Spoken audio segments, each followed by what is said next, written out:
Good evening, my Real News Midday TV family. Welcome back to the channel for another news update.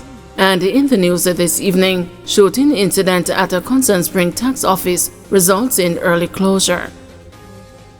The Constant Spring tax office in St. Andrew closed early Thursday following a shooting incident at the location. It is understood that two armed men traveling on motorcycles attempted to rob an elderly couple on the compound, but a plainclothes police officer intervened, resulting in the men fleeing the scene. There were no reported injuries in the incident. Police were on the scene. The tax office subsequently closed at 2 p.m. Stolen Mark X recovered in St. Elizabeth. Police in St. Elizabeth say they have recovered a Toyota Mark X motorcar that was stolen on Thursday, September 19 in Coker District in the parish. Reports are that about 6:30 a.m., police acting on information conducted an operation in the new building area where the vehicle was found abandoned in bushes. The lawmen also found several vehicle keys, license plates, road license, as well as parts belonging to varying vehicles. They have since theorized that the area was being used as a place to scrap and to store stolen motor vehicles. No one was arrested in relation to the incident. The lawmen are still investigating. St. Elizabeth supermarket workers accused of stealing 5 gallons of rum. Two employees of a supermarket in St. Elizabeth have been slapped with simple larceny charges after allegedly stealing 5 gallons of rum. Charged are 23-year-old Javorn Gordon, a laborer of Lettice District, St. Elizabeth, and the 59-year-old Manley Richards of Montpelier District, Manchester. Detectives assigned to the St. Elizabeth Policing Division said that on Saturday, September 14, the men took 5 bottles of 1-gallon white overproof rum valued at $40,500 from the establishment. A report was made to the police and an investigation commenced. Evidence subsequently led to the arrest and the charge of the men, the police said. Their court date has not yet been finalized. Customer service representative found dead in St. Anne. The body of a man was found in the vicinity of the Caribbean Broilers property in Searfield, Claremont, St. Anne on Wednesday morning. The deceased is 21-year-old Peter John, a customer service representative of Drugs Hall in the parish. The body had a bullet wound to the head. It is suspected that Mr. John was killed along the Trafalgar Main Road between Tuesday night and Wednesday morning. Reports are that about 10 o'clock, security guards were patrolling the perimeter fence of the Caribbean Broilers property when they stumbled upon the body of the young man. The police were alerted. Beachy Stout sentencing hearing pushed back to September 26. The sentencing hearing for Portland businessman Everton Beachy Stout MacDonald, who was convicted for the contract killing of his wife Tonya, has again been postponed. The matter is now set for September 26. MacDonald and his co-convict Oscar Barnes appeared before the Home Circuit Court on Thursday morning. The matter was adjourned after the court was told that the presiding judge, Justice Chester Stamp, was unavailable. A 7-member jury on March 6 found MacDonald and Barnes guilty of murder and the conspiracy to commit murder. Prosecutors had reported that Tonya MacDonald was killed on July 20, 2020 along the Sherwood Forest Main Road in Portland after her husband took out a contract on her life.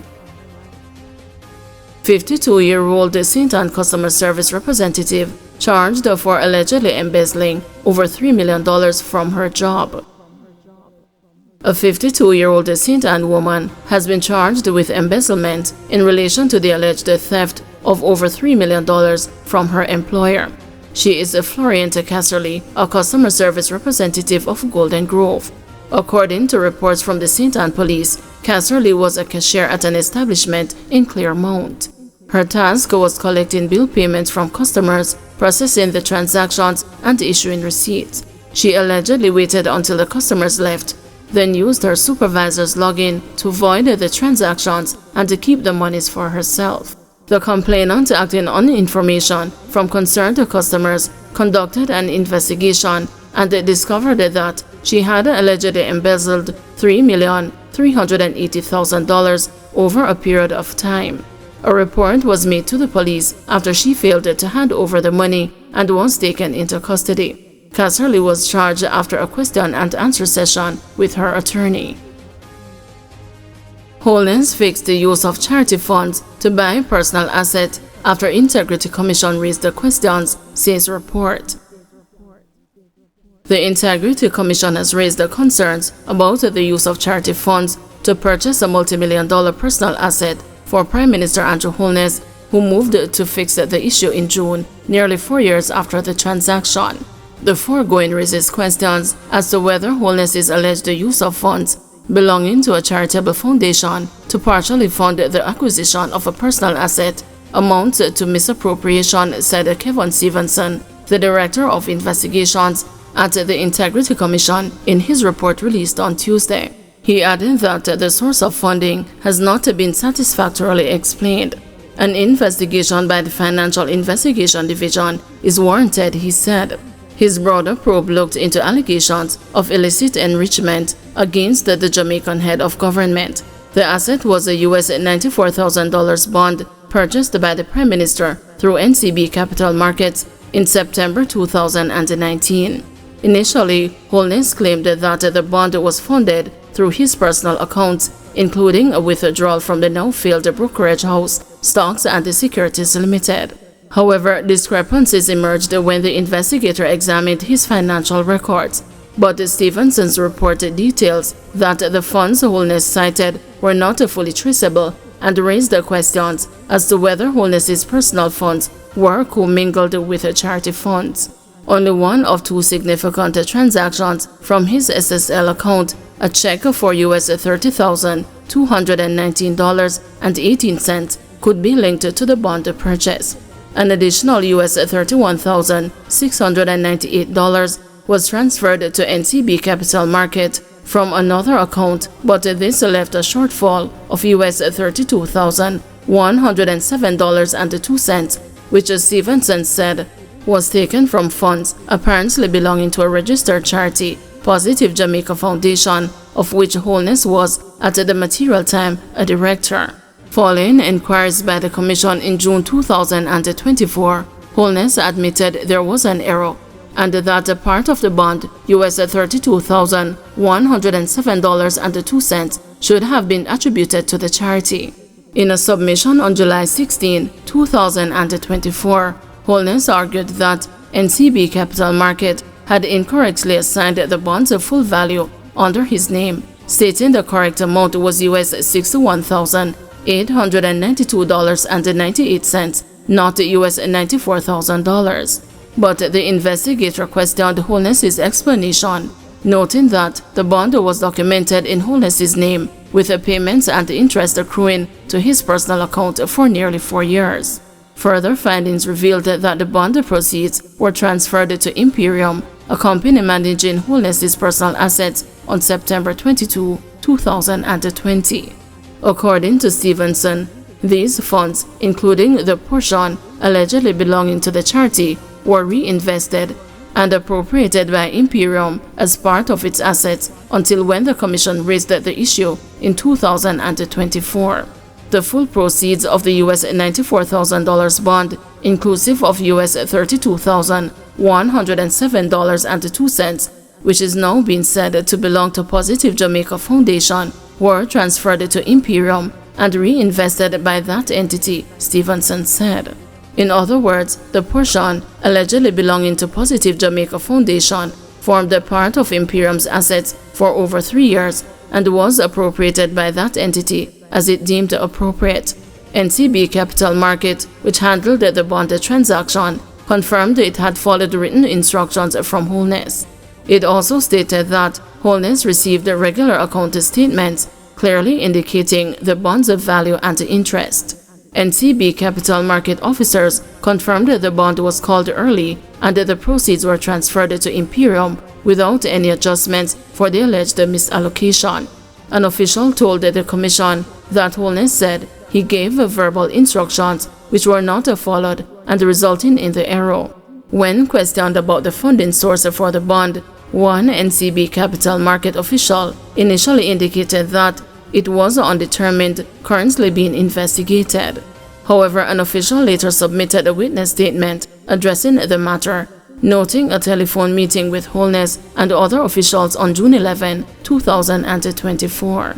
Useful information was received from the client as it related to the proof of payment, which we were able to corroborate on our core system, the statement said. It also mentioned that NCB Capital Market does not act on verbal instructions for bond purchases, and that June 2024 was the first time the bond allocation was questioned. Stevenson said because the bond was called in and the proceeds paid out, there can be no corrections. It no longer exists. The actions taken by NCB Capital Market on behalf of Holness on June 24, 2024 were therefore based on fresh instructions from him and not a correction. Opposition calls for a thorough investigation into security threat at the Prime Minister's residence. The People's National Party is calling for in-depth investigation into the security threat reported at the Prime Minister Dr. Andrew Holness's residence on Wednesday night. Opposition leader Mark Golding, who was speaking at a PNP press conference this morning, expressed his sympathies for members of the Holness family and called for those responsible for the act to be brought to justice. We absolutely abhor any such conduct. We call upon the security forces, law enforcement to investigate this thoroughly, and if there are any perpetrators, to bring them to justice, Golding said. On Wednesday evening, the Jamaica Constabulary Force deployed increased police presence to Beverly Hills, St. Andrew, where Prime Minister Holness and his family reside, because of a legitimate security threat to him and his household. The JCF said the deployment was initiated in response to credible intelligence gathered. The swift and effective action by our officers successfully repelled this threat, the JCF stated in a media release. The constabulary said it will continue to maintain a presence at the location in line with standard security protocols. Opposition Senator Donna Scott Motley said this threat should concern all Jamaicans. We all were very concerned about the reports, as unclear as they are, about the need for multiple police to turn up at their residence. We Jamaicans are very concerned that our democratic traditions be protected and that there should be no attempt to threaten the Prime Minister nor his family, she said. PNP's General Secretary, Dr. Dayton Campbell, wants swift action against those involved. We do not condone any form of threats being made to any who practice within this space or to any individual at all, and we believe the police should investigate the matter thoroughly, and those who they find that were associated with those threats should be brought to justice in a very timely manner, he said. Thank you everyone for watching. See you tomorrow morning at 6 a.m. for another news update.